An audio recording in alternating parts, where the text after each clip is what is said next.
gusto poder estar aquí con ustedes. Y si no han abierto sus Biblias, les voy a invitar que, sí, por favor, abran sus Biblias a Juan 17. Creo que estamos bien. Vamos a ajustar un poco mejor. ¿Ya? Así que también, primero quiero también saludarles en la gracia y paz del Señor y enviarles saludos. Nosotros apoyamos, congregamos en la Iglesia Bíblica Palabra de Dios, aquí en Santa Cruz, pero también somos misioneros. Aquí estamos en Santa Cruz 4 años con mi esposa, ya tenemos 3 hijitos y estamos contentos de poder servir al Señor aquí. Y como hemos hablado y orar, que somos parte de la Iglesia Universal, ¿no? De la familia de Dios en todas partes de la tierra. Así que gracias por el privilegio de estar con ustedes y que sea el Señor iluminando nuestra mente y corazones en este tiempo. Si sabías que ibas a pasar por la experiencia más intensa, más importante de tu vida, ¿qué harías antes de que pasara eso? Antes de entrar en eso. Porque tal vez antes de esa experiencia dirías, bueno, yo quiero visitar a mis amigos, familiares, iría a un lugar especial quizás, pero cualquier cosa que hicieras probablemente sería algo muy intencional y algo muy valioso, y las personas en tu alrededor prestarían atención, ¿no? A qué vas a hacer, ¿no? Cuando sabemos que una persona que tiene un diagnóstico, que se va a morir en unas semanas, unos meses, se presta atención. ¿Qué está haciendo esa persona? ¿Qué está valorando? ¿Qué son sus prioridades? ¿No? Y hoy vamos a echar una mirada en lo que hizo Jesús, ¿no? Justo antes de su arresto y su muerte en la cruz. Entonces estamos Juan capítulo 17, como ya ha leído el hermano Marvin. Y en la vida de Jesús, en las últimas horas antes de su arresto, de hecho sabemos bastante sobre lo que él hizo, enseñó, ¿no? El apóstol Juan básicamente cuenta eso desde Juan 13 hasta Juan 17. Obviamente no tenemos tiempo para verlo todo, pero en esos capítulos antes del 17, Jesús le está diciendo a sus discípulos, le está diciendo que pronto se va a ir, ¿no? Le dice que el mundo conocerá que son sus discípulos, cómo se aman unos a los otros. No. Les dice que Él es el camino, la verdad en la vida, que nadie viene al Padre sino por Él. Les asegura que va a enviar también el Espíritu Santo por morar dentro de ellos, aunque Él se está yendo. El Espíritu va a estar con ellos para convencer al mundo del pecado, de justicia, del juicio. Les dice a sus discípulos que Él es la vid, que ellos son los sarmientos y que permanezcan en Él, que se aman uno al otro, que el mundo les odiará y que puedan orar al Padre, que estarán tristes, pero al final su tristeza se convertirá en alegría. Y le repite claramente que Él está saliendo, va a salir de este mundo, y yendo al Padre también les dice, al final del 16, Juan 16, 33, dice, estas cosas les he hablado para que en mí tengan paz. En el mundo tienen tribulación, pero confíen, yo he vencido al mundo.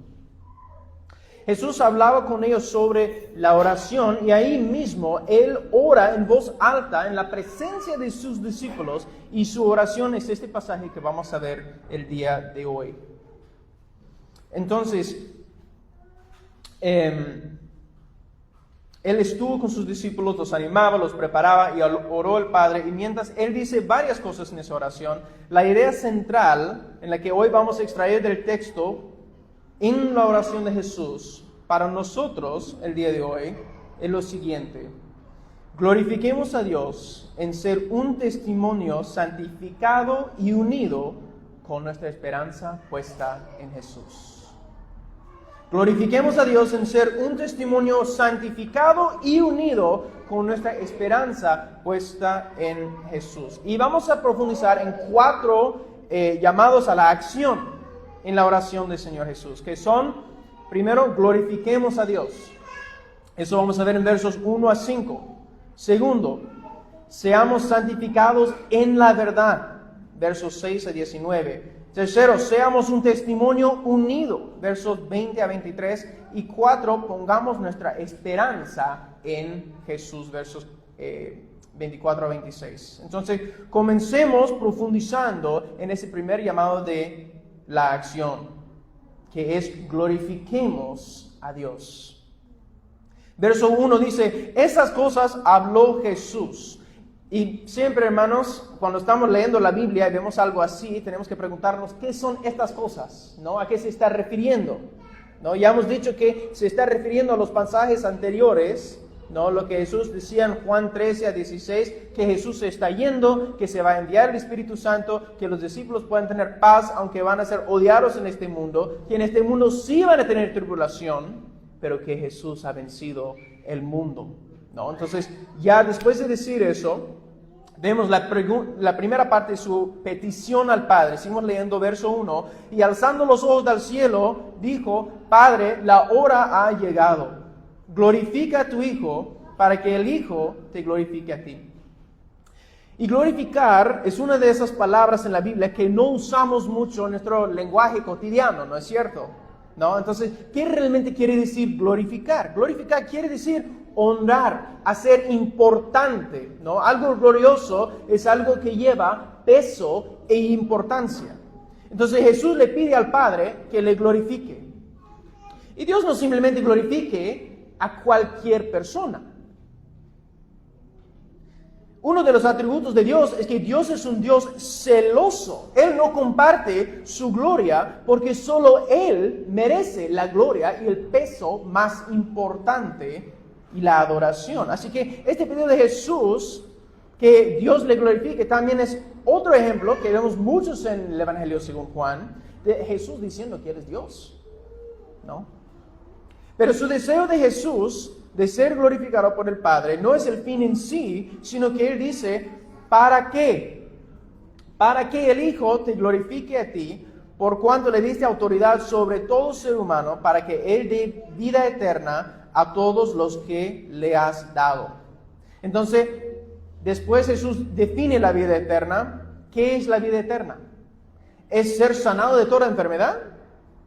¿Es solo evitar ser castigado eternamente en el infierno por el pecado?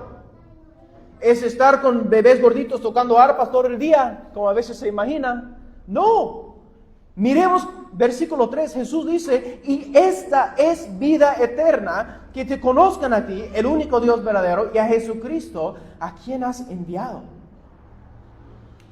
Y es muy fácil saber harto sobre alguien sin conocerlo, ¿no?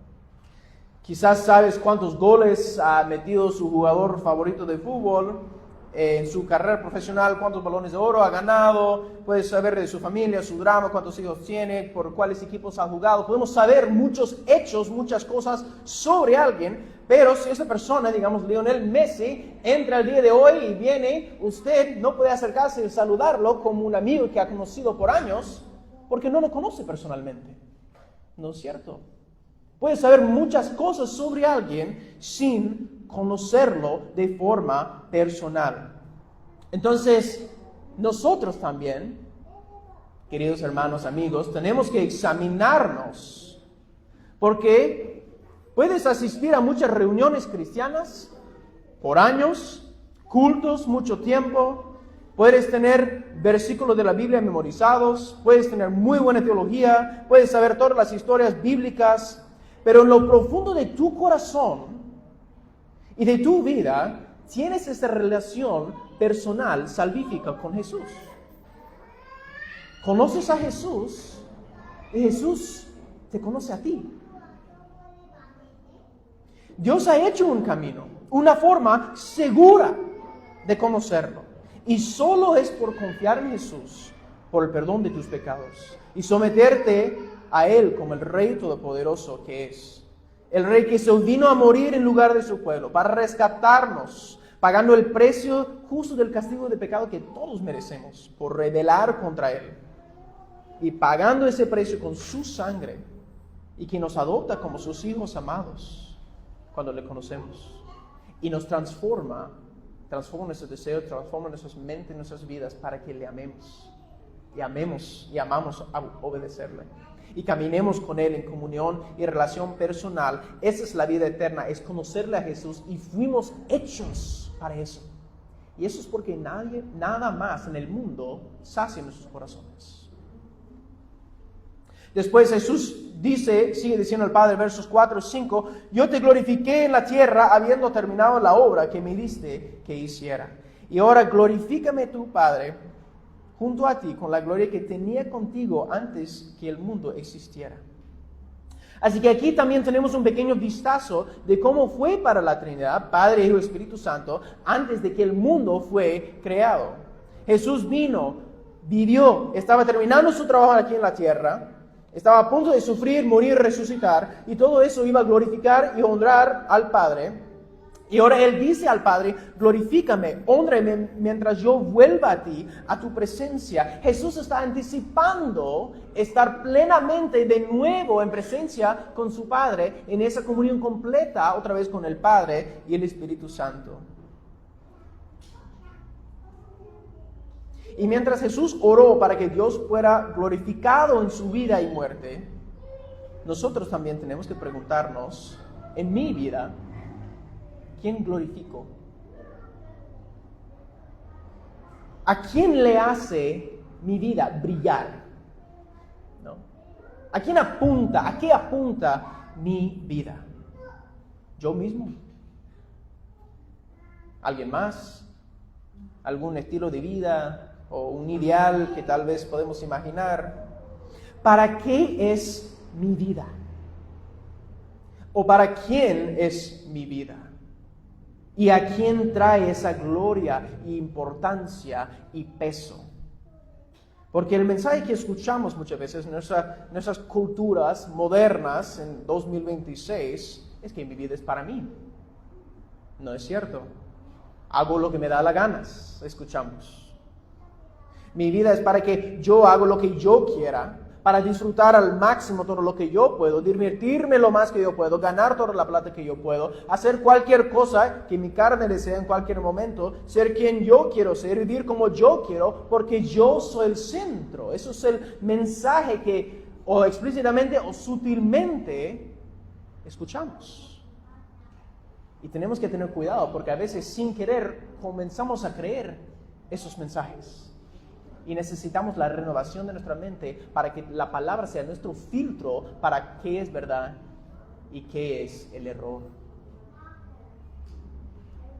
Y hace que para nosotros que servimos o quizás quisiéramos en el futuro servir en ministerio como anciano, pastor, predicador, pero también, no sé, maestro de escuela dominical, maestro sirviendo en diferentes formas en la iglesia, fácilmente incluso podemos distorsionar el servicio del ministerio para que yo sea el centro, ¿no? Mis ideas, mis metas, mira lo que yo estoy haciendo, mira cuánto sé, y ahí caemos en glorificarnos a nosotros mismos. Y ponemos un obstáculo para la gente que necesita conocer a Jesús y necesita esa vida eterna.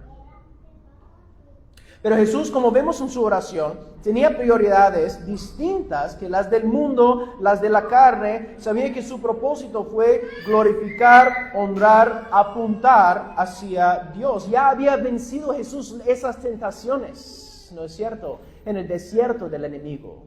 ¿Y cómo lo hizo? Con la palabra. Entonces, si conoces a Jesús en esa relación verdadera, salvífica, personal, de vida eterna, por fe verdadera, tu vida ya no gira alrededor de ti y tus prioridades, tus propios sueños, metas y preferencias, pero tienes un nuevo rey. Pero conocerle a Jesús, de hecho, no es una esclavitud, ¿no? Es una esclavitud en un sentido que ahora somos esclavos de Él, ya no estamos esclavos del pecado, pero nos da también una libertad nueva de nuestro ensimismamiento que muchas veces surge en nuestros corazones. Y una nueva posibilidad de disfrutar, glorificar, honrar y apuntar a Dios. Pero ¿cómo se hace? Es confiar en Él, es rendir a Él. Porque la vida cristiana que busca glorificar a Dios, de cargar tu cruz, de servir, de morir a ti mismo, de negarte a ti mismo, para apuntar a Dios, tal y como hizo Jesús, solo se hace en tu poder, obrando en nosotros. por la nueva vida que Él nos da, el nuevo gozo que Él nos da, del nuevo corazón que Él nos da, para que el nuevo redimido Mike, regenerado Mike, puede negar lo que hay en la carne del viejo Mike que todavía está por ahí y quiere surgir. Entonces nos da esa posibilidad de caminar en esa novedad de vida, pero solo es en su poder. Y saben, amigos, para usar una ilustración, es un poco como, nuestras vidas tienen que ser un poco como la luna. Porque la luna no tiene luz en sí mismo, ¿no? Solo se refleja la luz, ustedes saben eso, del sol, cuando el sol brilla en la luna, ¿no es cierto? Entonces, cuando nosotros vemos la luz de luna, podemos también recordar de dónde viene la luz, viene del sol. Y de nuestras vidas en sí no tienen que brillar por nosotros, pero deberían glorificar al Señor y apuntar a Jesús en todo. Porque al final, si la gente está buscando a nosotros, para ser salvo, para tener vida, para tener esperanza, nosotros solo podemos apuntar a Cristo. Entonces, vemos que el primer llamado de la acción que vemos en esa oración de Jesús, que estaba buscando glorificar al Padre, fue su oración. Y también para nosotros es glorifiquemos a Dios. Glorifiquemos a Dios. Y después Jesús sigue orando y vemos un segundo llamado a la acción, que es seamos santificados en la verdad. Seamos santificados en la verdad, verso 6, véanlo conmigo por favor. He manifestado tu nombre a los hombres que del mundo me diste. Eran tuyos y me los diste, y han guardado tu palabra. Y ahora han conocido que todo lo que me has dado viene de ti. Porque yo les he dado las palabras que me diste, y las recibieron y entendieron que en verdad salí de ti y creyeron que tú me enviaste. Yo ruego por ellos, no ruego por el mundo, sino por los que me has dado, porque son tuyos, y todo lo mío es tuyo, y lo tuyo mío, y he sido glorificado en ellos. Ya no estoy en el mundo, pero ellos sí están en el mundo. Dios Padre dio esos discípulos a Jesús, y Jesús les ha mostrado quién es Dios, y ellos creen verdaderamente que Jesús es el Mesías, el enviado Salvador por parte de Dios. Y ahora Jesús está orando por ellos, que ya pertenecen a Dios. Y mientras Jesús está saliendo de la tierra, ellos se van a quedar en el mundo. No, Jesús ya les estaba diciendo eso antes. Ya me estoy yendo, ya voy a enviar el Espíritu Santo, ya me estoy yendo. Entonces Jesús dice algo muy interesante. En medio de verso 11, Jesús dice: Padre Santo, guárdalos en tu nombre, el nombre que me has dado, para que sean uno, así como nosotros somos uno. Cuando yo estaba con ellos, los guardaba en tu nombre, el nombre que me diste, y los guardé y ninguno se perdió, excepto el hijo de perdición, para que la escritura se cumpliera. Mientras Jesús se preparaba para salir, su oración al Padre fue que el Padre les guarde y proteja a sus discípulos, como Él los ha guardado durante su tiempo en la tierra. Y Jesús pide que sus discípulos sean guardados en el Padre, manteniendo comunión con Dios, para un propósito. Véanlo conmigo, verso 11, siempre cuando ven sus Biblias, ¿para qué? Lo que viene después es importante, ¿no ves? Porque nos dice el propósito. Verso 11, para que sean uno, para que nosotros somos uno. Y él habla de la unidad más importante también, más adelante también, lo vamos a ver un poco más adelante, pero la unidad de los discípulos debe reflejar la unidad de Dios, porque Dios tiene unidad en sí, de las tres personas de la Trinidad. Después, verso 13, Jesús repite que Él está volviendo al Padre y dice: pero ahora voy a ti, al Padre, y hablo esto en el mundo para que tengan mi gozo completo en sí mismos. Yo les he dado tu palabra y el mundo los ha odiado porque no son del mundo, como tampoco yo soy del mundo. Similar a lo que Jesús dijo al final de Juan 16, donde Jesús dijo a los discípulos muchas cosas para que tuvieran paz, aquí también enfatiza Jesús su deseo que los discípulos tengan su gozo completo en sí mismos. Y Jesús dice algo dos veces, casi son las mismas palabras, con otra frase, sandwichado, no sé si es una palabra en castellano, pero a veces usamos en el inglés, sandwichado, en medio, digamos, ¿no? Entre esas dos frases. Pero miren conmigo versículos 14 y 16 y vean lo que está en medio de la misma frase repetida. Yo les he dado tu palabra y el mundo los ha odiado porque no son del mundo, como tampoco yo soy del mundo. No te ruego que los saques del mundo, sino que los guardes del maligno. Y miren otra vez que él repite, ellos no son del mundo, como tampoco yo soy del mundo. Entonces, donde dice dos veces que los discípulos no son de este mundo, Jesús no pide, vemos en medio que Jesús no está pidiendo al Padre que le saque a los discípulos de ese mundo. Sin embargo, pide al Padre que los guarde, que los proteja del maligno. Porque Él se está yendo, pero ellos se quedan. Y a veces nosotros como cristianos, en lo práctico, en el alcance de nuestra vida, en lo diario del día a día, caemos en forma de pensar que de frente contradicen lo que dice Jesús aquí. Quizás pensamos que en este mundo, que el mundo a nuestro alrededor no nos debe odiar. No lo diríamos con nuestra boca, pero en nuestras mentes. Sí, quizás tenemos otra expectativa. Tal vez pensamos esto especialmente en Santa Cruz, ¿no? Vivimos en un ambiente sumamente religioso, en la cual mucha gente dice que son cristianos, que Dios te bendiga, que bendiciones, que yo creo en Dios también. Pero Santiago 2:19 dice, tú crees que Dios es uno, haces bien. También los demonios creen y tiemblan, ¿no?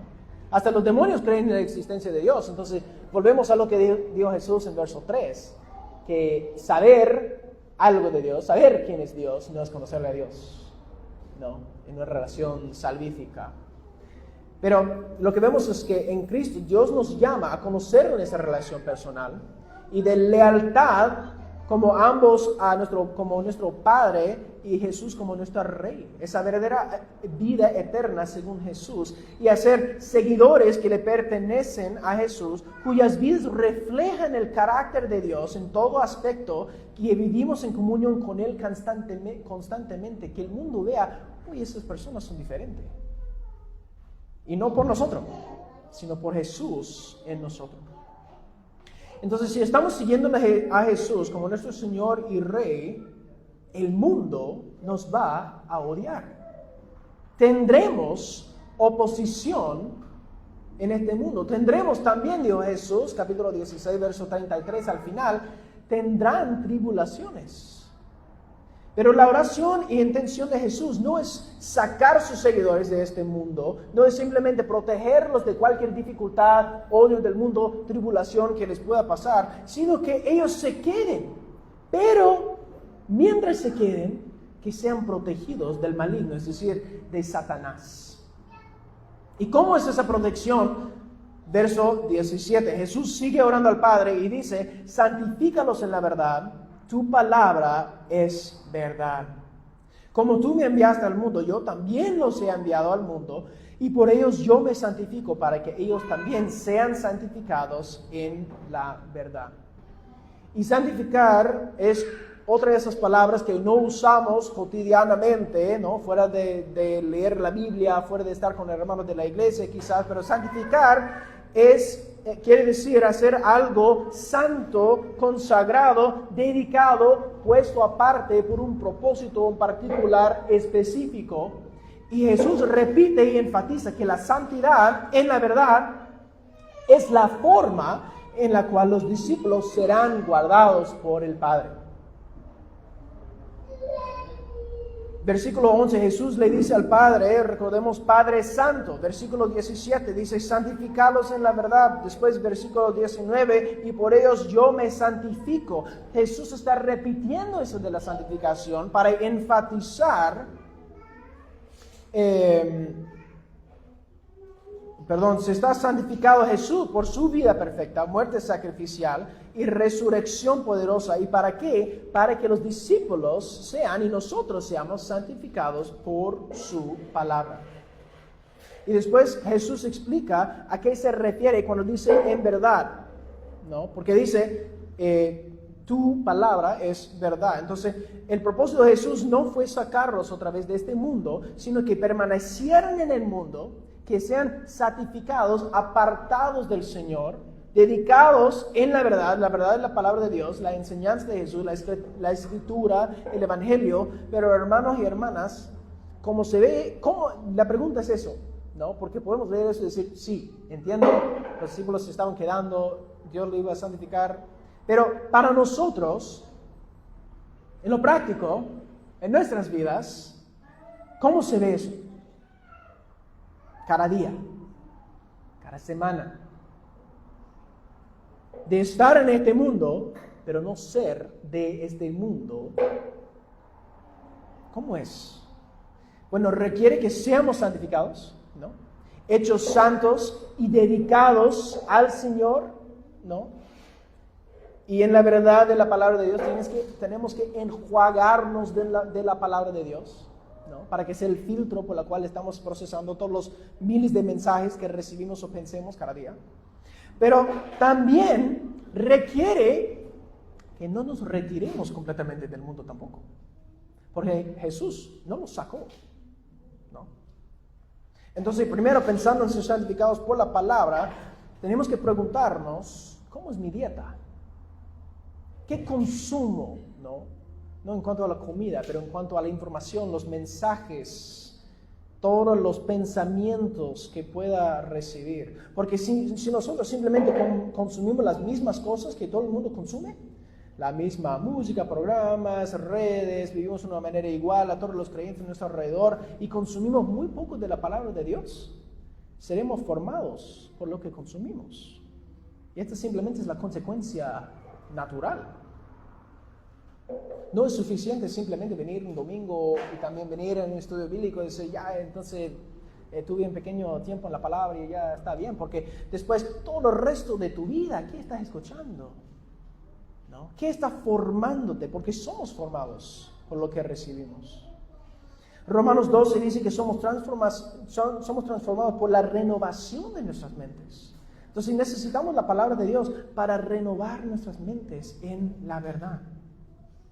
Y si el propósito de Jesús para nosotros como sus discípulos no es ser sacados de este mundo, tenemos que crecer en sabiduría de cómo vivir en este mundo, de cómo discernir entre la verdad y el error.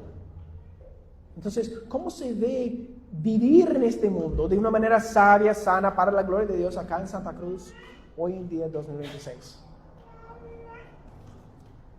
Puede ser que el propósito de Dios para nosotros como su pueblo no es simplemente caer en el ídolo que a veces podemos protegerme a mí y a mi familia, buscar mi bien, buscar el bien de los míos y qué me importa lo que pasa con los demás, ¿no? Porque nosotros sí estamos en ese filtro de la palabra, entonces nos guardamos, nos protegemos. Sí, necesitamos eso de la palabra, pero al solo vivir eso de esa protección, como si estuviéramos intentando salir del mundo, sería hacer un cortocircuito a lo que Jesús estaba diciendo a sus discípulos, porque no era hora que salieran del mundo, ¿no?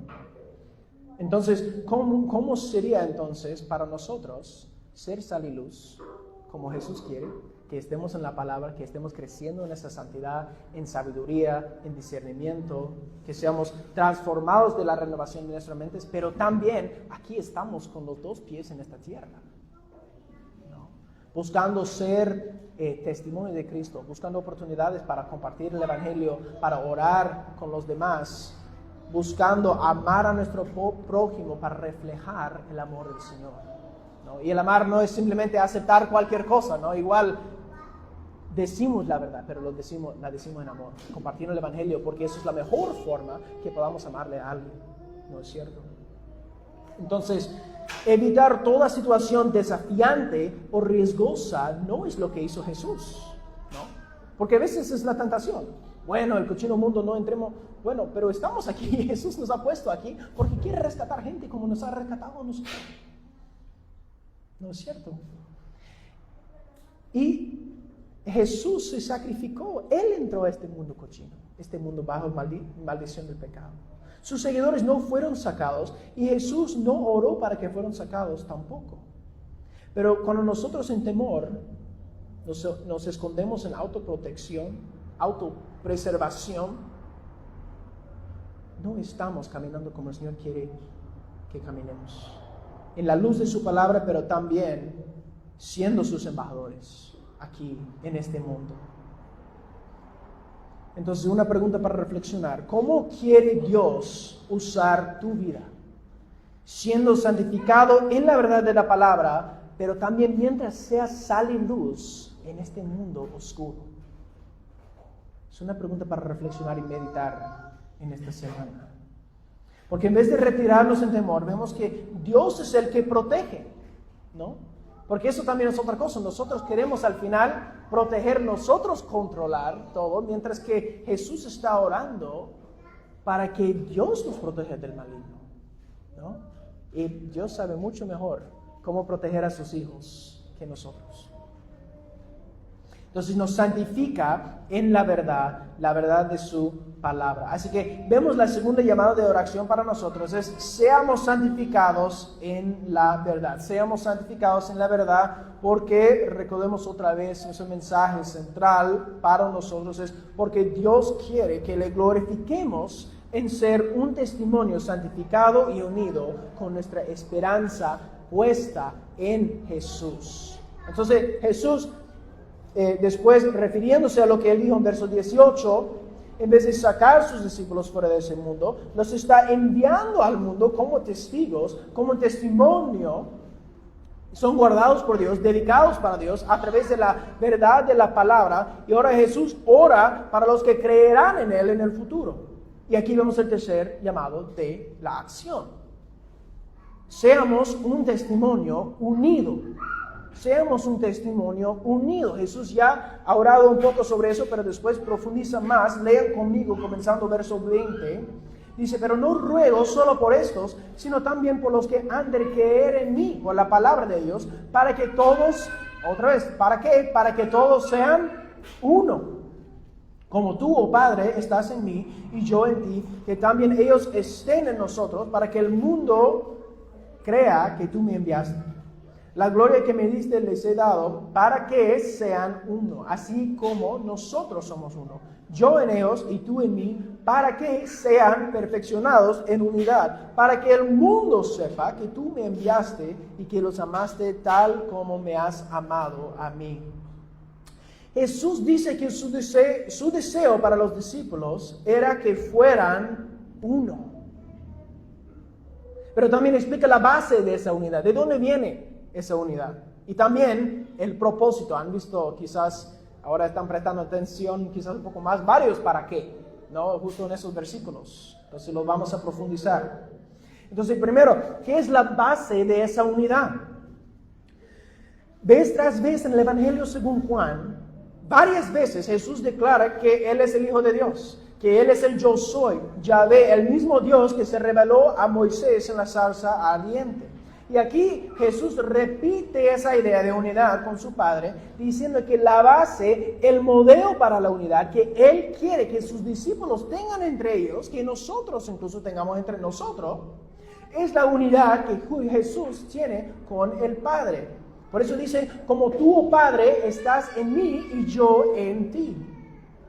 Y después Jesús dice algo increíble. Él incluye a sus seguidores en esa unidad que Él disfruta con su Padre. Miren lo que dice que también ellos estén en nosotros. Así que Dios quiere decir que su unidad perfecta en la Trinidad sea reflejada en la unidad de sus discípulos. Pero también nos invita a la unidad que hay entre el Padre y el Hijo. No en el sentido de que nosotros somos divinos y llegamos a ser pequeños dioses o somos Dios o algo así, pero en el sentido de tener comunión cercana con Dios y con el Hijo. Obviamente el Espíritu Santo también es parte de esa unidad, como es un Dios, Él es un Dios trino y mora en cada creyente. Pero vemos que el Dios unido que vive en su pueblo es precisamente lo que permite y hace nuestra unidad posible. Ambos, nuestra unidad con Dios, usted y Dios, y también entre nosotros como el cuerpo de Cristo. Está fundamentado en Él mismo.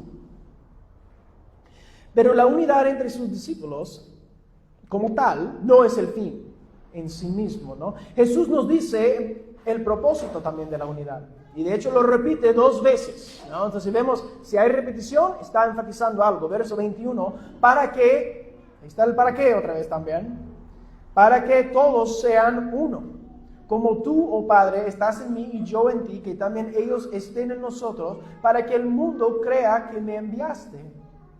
Después, verso 23 también, yo en ellos, tú en mí, para que sean perfeccionados en unidad. ¿Para qué propósito? Para que el mundo sepa que tú me enviaste y que los amaste tal como me has amado a mí.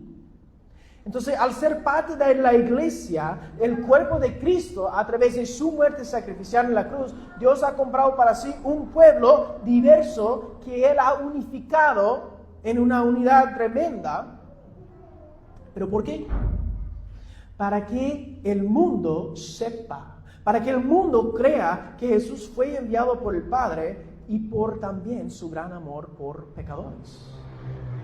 De hecho, ese es el propósito de Juan en escribir todo ese evangelio según Juan. Ustedes quizás conocen bien Juan 20, 31. Juan lo dice explícitamente. Dice, pero esas cosas se han escrito en el evangelio de Juan para que ustedes crean que Jesús es el Cristo, el Hijo de Dios, y para que al creer tengan vida en su nombre.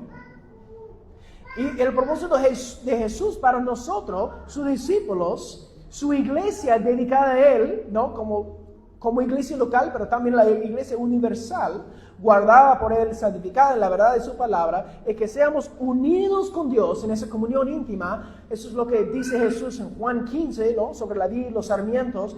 Pero vemos que una implicación no negociable de esa unidad con Dios es que tengamos comunión y unidad entre nosotros también.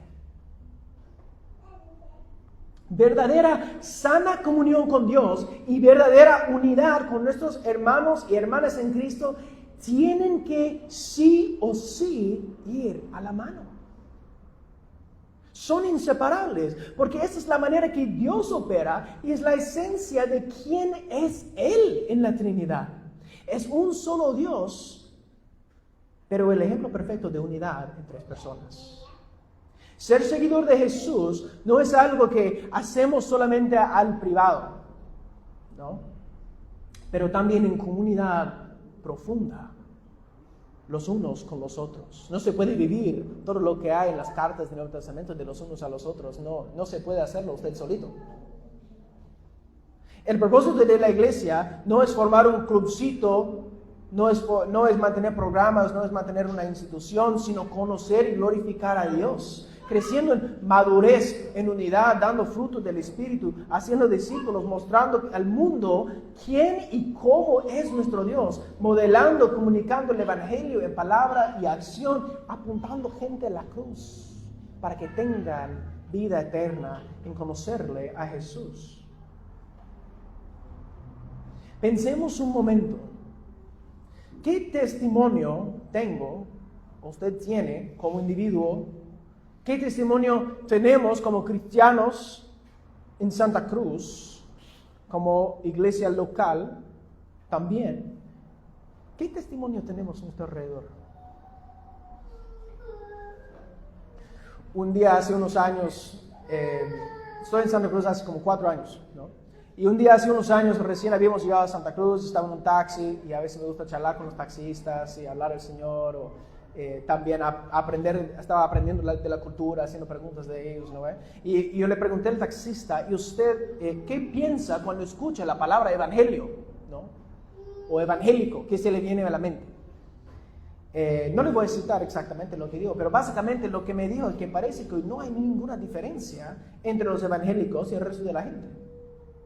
Que los evangélicos igual tienen grandes problemas, que son hipócritas. Y el mundo muchas veces nos ve como hipócritas. Seamos honestos, ¿no ve?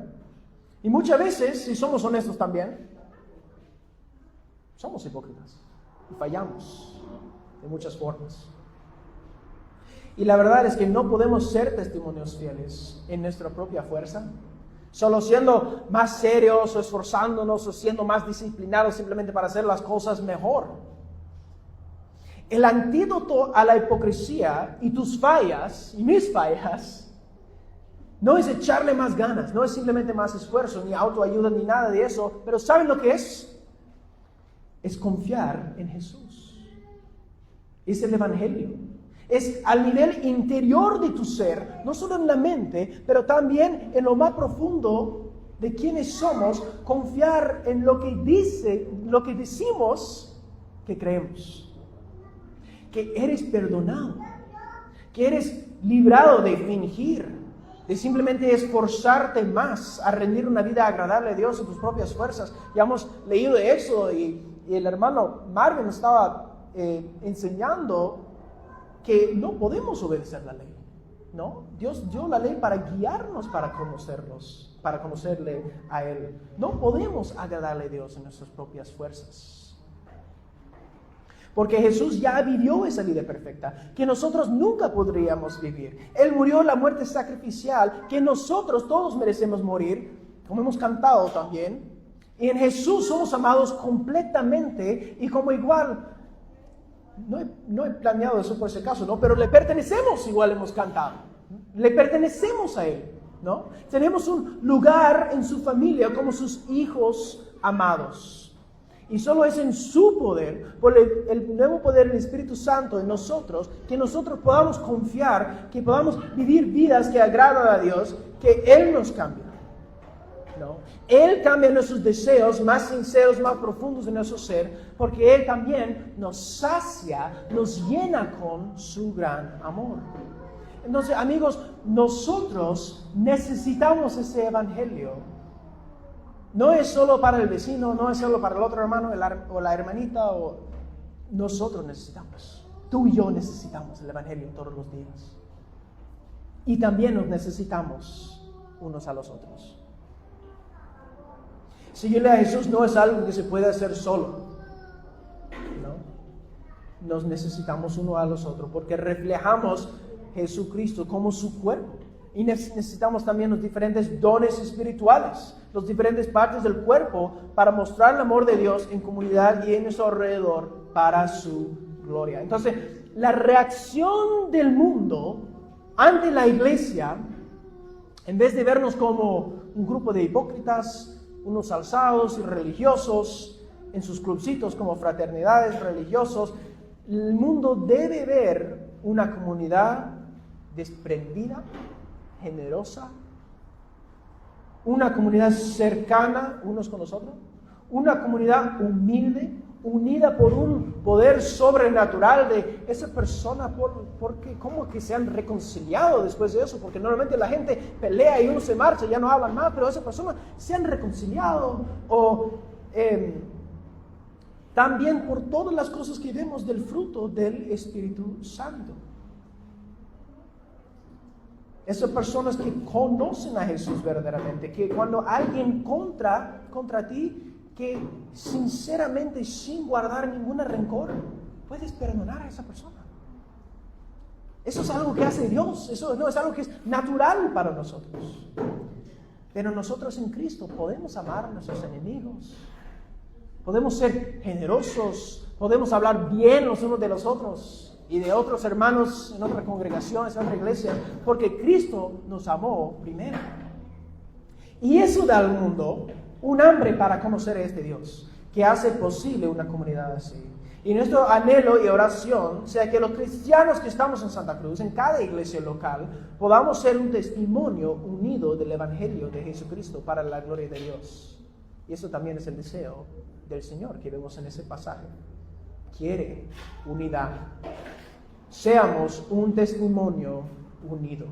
Porque Dios quiere que le glorifiquemos en ser un testimonio santificado y unido con nuestra esperanza puesta en Jesús. Después de eso, Jesús va terminando su oración y ahí vamos a ver el cuarto llamado a la acción, versos 24 al 26, que es: pongamos nuestra esperanza en Jesús. Pongamos nuestra esperanza en Jesús. Véanlo conmigo, verso 24. Jesús dice, Padre, quiero que los que me has dado estén también conmigo donde yo estoy, para que vean mi gloria, la gloria que me has dado, porque me has amado desde antes de la fundación del mundo. Oh Padre justo, aunque el mundo no te ha conocido, yo te he conocido. Y estos han conocido que tú me enviaste.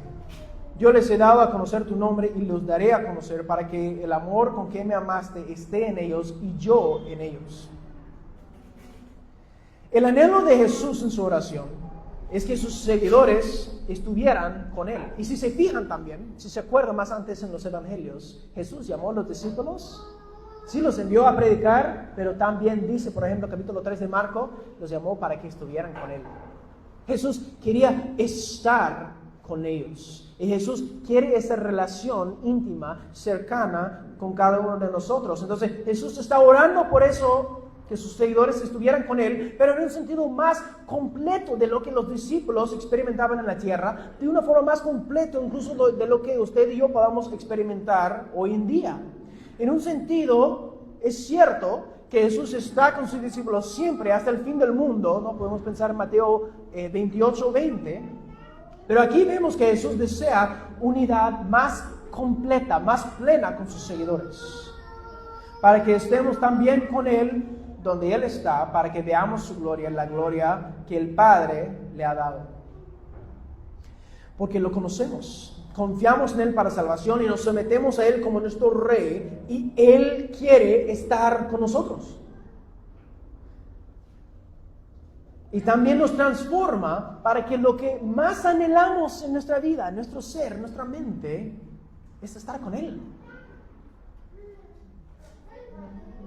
¿Sabes ese sentimiento de cuando quizás para los que están casados, que te estabas enamorando, ¿no? Y quieres estar con tu enamorado, ¿no? Ese deseo de estar juntos, ¿no? O puede ser menos romántico también, ¿no? Simplemente que te sientes gozo, ¿sabes? Ese sentimiento de pasar tiempo con unos familiares o buenos amigos y simplemente quieres estar juntos, ¿no? Quieres que tu hijito, tu padre, tu hermana quieren estar juntos para disfrutar de estar juntos. Bueno, en un grado mucho más mayor, que Jesús es nuestro hermano mayor, pero algo mucho más mayor, Jesús quiere estar contigo plenamente. Y con nosotros como su pueblo. Quiere que estemos juntos con Él en comunión. Como dice 1 Corintios 13:12. Porque ahora vemos por un espejo, veladamente, pero entonces veremos cara a cara. Y después Jesús enfatiza que Él se ha dado a conocer a los discípulos para que conozcan a Dios, su esencia, su carácter, y que Jesús va a seguir haciéndoles conocer a Dios, que les va a mostrar más y más cómo es Dios. ¿Por qué? ¿Para qué? Para que el amor con que Él ama al Padre, con que el Padre ama a Jesús, esté en sus seguidores y que Jesús esté en ellos. Entonces, mientras Jesús está preparándose para salir de la tierra y volver al Padre, Jesús apunta a la esperanza futura de estar con Él completamente en la presencia de Dios. Pero también antes de que se realice eso, los discípulos tenían y nosotros también tenemos el privilegio de experimentar la magnitud del amor de Dios y comunión verdadera con Él veladamente, no de forma completa, pero de forma verdadera y real, y de ser sus testigos en ese mundo. Porque para los discípulos su meta principal en la vida no fue avanzar en sus carreras, no fue simplemente proteger a sus familias, mantener sus vidas, disfrutar sus vidas al máximo. Su esperanza estaba en Jesús y en la eternidad. Mientras disfrutaban el amor de Dios revelado en Jesucristo cada día en su peregrinaje aquí en este mundo.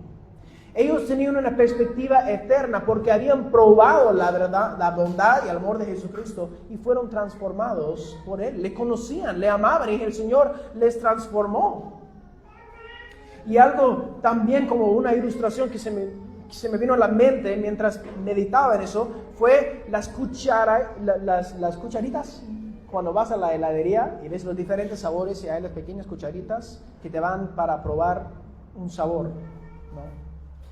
No sabes quizás cuál quieres, si quieres probar uno, y tienes un sabor, pruebas el sabor y es el sabor verdadero. No tienes mucho, pero es el sabor verdadero. Y eso es lo que nosotros también tenemos ahorita. Nosotros experimentamos, probamos verdaderamente intimidad, unidad con el Padre, verdaderamente podemos conocerle a Jesús en vida eterna, pero en realidad solo es una pequeña prueba de lo que disfrutaremos plenamente en su amor, en su bondad, en verle cara a cara, en ya no tener nuestro pecado y estar en la nueva creación con Él para siempre.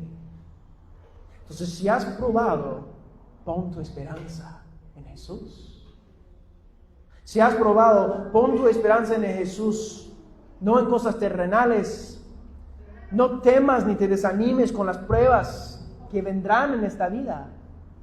No nos distraemos por los diferentes mensajes, diferentes ideas, filosofías que podamos recibir, que quizás escuchemos a veces. Pero pongamos nuestra esperanza en Jesús. Así que el cuarto llamado es pongamos nuestra esperanza en Jesús. Entonces recordemos, nuestro mensaje central es glorifiquemos a Dios en ser un testimonio santificado y unido con nuestra esperanza puesta en Jesús. Hemos visto 4 llamados a la acción. Glorifiquemos a Dios, versos 1 a 5. Seamos santificados en la verdad, versos 6 a 19. El tercer llamado de acción es seamos un testimonio unido, versos 20 a 23. Y el último, pongamos nuestra esperanza en Jesús. Y saben que, hermanos, puede ser que parezca obvia, pero esa última parte es tan fácil distraernos, ¿no es cierto? Y poner nuestra esperanza en todo menos Jesús. Mi familia, mi economía, mis amistades, mi salud. Pero para Pablo era vivir es Cristo, morir es ganancia. Porque tanto quiso estar con Jesús. Y que realmente quise el Señor transformando nuestras mentes, nuestros corazones, nuestros anhelos, para que nosotros también disfrutemos de Él y quisiéramos estar con Él. Entonces anhelemos ese día. Y mientras seguimos aquí, recordemos la cruz, recordemos la resurrección y la nueva vida que Cristo nos da ahora y para la eternidad. Porque solo es cuando nos fijamos en Jesús, cuando lo amamos más cada día, nos gozamos en Él y Él va transformando nuestras vidas, renovándonos con su palabra, que nosotros podamos vivir como los hijos amados de Dios, firmes, gozosos en Él, brillando la luz de Cristo en todo lo que hacemos, por su poder que obra en nosotros. Y que sea así para ustedes como iglesia. Ustedes son una plantación nueva, gloria a Dios, que es el Señor formando su iglesia. Y no pierdan la vista en Jesús. Y se les filtrar todo por su palabra. Oremos juntos. Señor, te damos gracias por tu palabra. Gracias, Jesús, por tu vida perfecta, por tu enseñanza, por tu oración por los discípulos, pero también vemos que era para nosotros también. Que has orado por nosotros, Señor, de ser uno, Señor, de ser santificado por tu palabra. Y también, Señor, que tú quieres estar con nosotros, Señor. Y Padre, yo pido que cada hermano, cada hermana aquí, Señor, que podamos disfrutar de comunión cercana e íntima contigo, Señor. Por tu palabra, por tu espíritu. Y, Señor, que bendigas tu iglesia aquí en Santa Cruz, Señor. Cada iglesia local, Señor. Que seamos tus siervos, tus testimonios, Señor. Y que, Padre, que utilices nuestras vidas para tu gloria, Señor. Gracias por la cruz. Gracias por darnos salvación, esperanza en Cristo para cada día. En el nombre de Jesús. Amén.